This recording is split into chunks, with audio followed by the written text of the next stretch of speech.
want to boycott Israel. You have chosen wisely. Boycotting the Jewish nation is a great way to show your lack of support, and the only way to put a stop to their use of such underhanded methods as walls, checkpoints, and diplomacy to secure their borders. Of course, if you're going to boycott, you'll need to do it properly. Far too many have failed because they aren't enforced, they're declared illegal or inhumane, or because many Arab nations can't go into Intifada without drinking Coca-Cola. But more often than not, they're simply not comprehensive enough. Past boycotts have only attacked companies. Sure, any company based in or doing business in Israel should be divested from, but there's more than that. The percentage of Israelis with PhDs is higher than in any other country, and these members of the Jewish intelligentsia produce more scientific publications per capita than any other nation, glutting the world with their scientific discoveries and inventions and propaganda. A truly effective boycott must attack these products as well. The following is a short list of do's and don'ts that will help ensure your day-to-day activities do not funnel money into the Israeli war machine. When buying a computer, be sure to buy one that does not have an Intel microchip or microprocessor, as these were invented in Israel. This includes all laptops made in the 20th century. Do not use a computer running the Windows NP, XP, or Vista operating systems developed by Microsoft Israel. Likewise, do not use the latest version of Microsoft Office.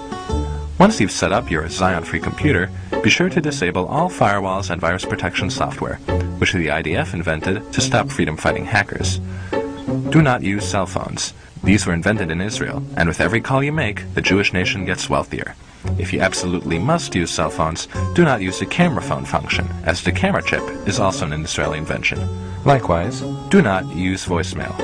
Do not use AIM, ICQ, or any other instant messenger system, as 4 young Israelis invented them in 1996. Do not use Google, which runs on an Israeli-made search algorithm. Do not play Mastermind. If you're a farmer, do not use water-saving drip irrigation on your fields. Although water may be scarce in some areas, this technology was developed in Israel, and surely you can spare some water to bring down Zionism. Do not drive or support hybrid or electric cars, as Israel has invested millions into green technology, and is even considering installing an electric car grid over the entire nation.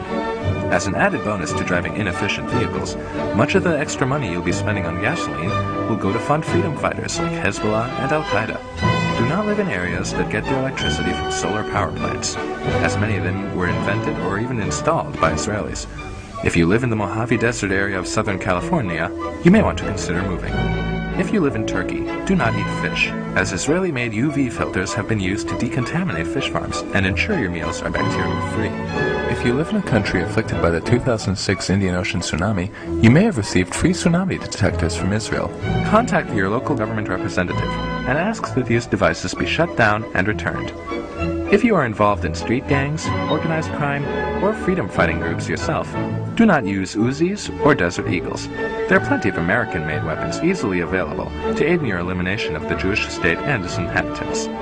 However, note that the United States military receives much of its ammunition from Israeli manufacturers. Therefore, do not serve in the United States military.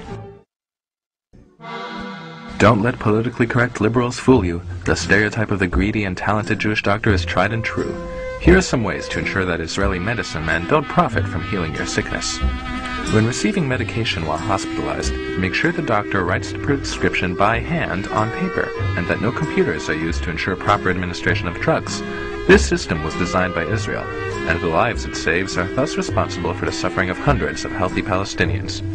Doctors, do not use Givun Imaging swallowable camera pill to assist in getting gastrointestinal diseases diagnosed. Patients, do not swallow such a pill. Do not install baby sense monitors to prevent sudden infant death syndrome. Do not use the clear light method to treat acne. Soap and water will do just fine. Do not use the drug Copaxone to fight multiple sclerosis. Soap and water will do just fine. Women, please insist on using methods that require radiation for diagnosing breast cancer, as the fully computerized radiation-free alternative is an Israeli device. Doctors, do not inform your patients of the existence of this alternative. Do not donate money or blood at drives organized by a branch of the International Committee of the Red Cross. In 2006, they accepted Israel and Magen David Adom into their organization, despite the valiant efforts of Red Crescent to prevent this over the years. If you develop a heart problem, insist that your medical practitioner not install cardiac stents to keep your blood flowing, or use a new device that helps to heart pump blood, or any other treatments, as many have been developed by Israelis. In fact, it may be preferable to eat right, exercise, and avoid smoking to ensure your heart will stay healthy, and to ensure no Jews get a chance to profit from saving your life. If your children have heart conditions and you cannot afford surgery to save them, do not let Israeli charitable organizations like Shevet Achim or Save a Child's Heart provide them with free medical treatment.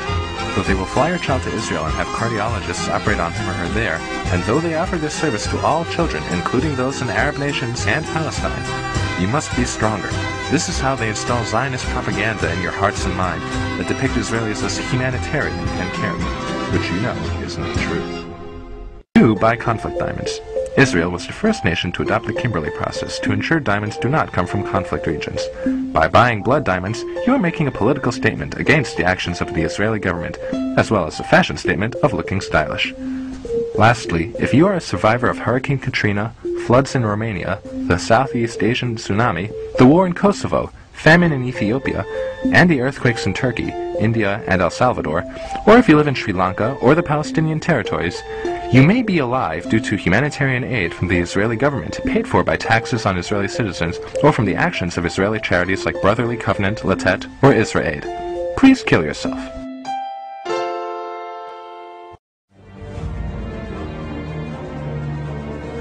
Be sure to ask your local government representative about reducing your region's Zion footprint. Also, ask administrators at your local colleges and universities to cut ties with academics in Israel. For more information, look for one of the many anti-Israel sites on the internet or the hundreds of anti-Israel groups on Facebook.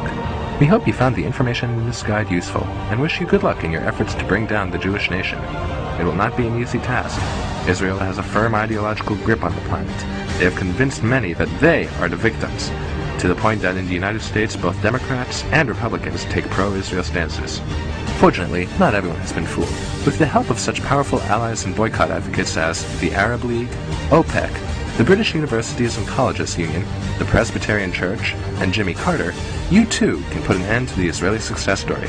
After all, Israel is the 100th smallest nation in the world, has no oil or precious resources, a terrible job market, and nearly all of their tax dollars are spent on military defense and humanitarian aid. They can't keep that up forever, and with the help of dedicated divestors such as yourself, perhaps one day the world can be free from Israel and go back to the way it was before.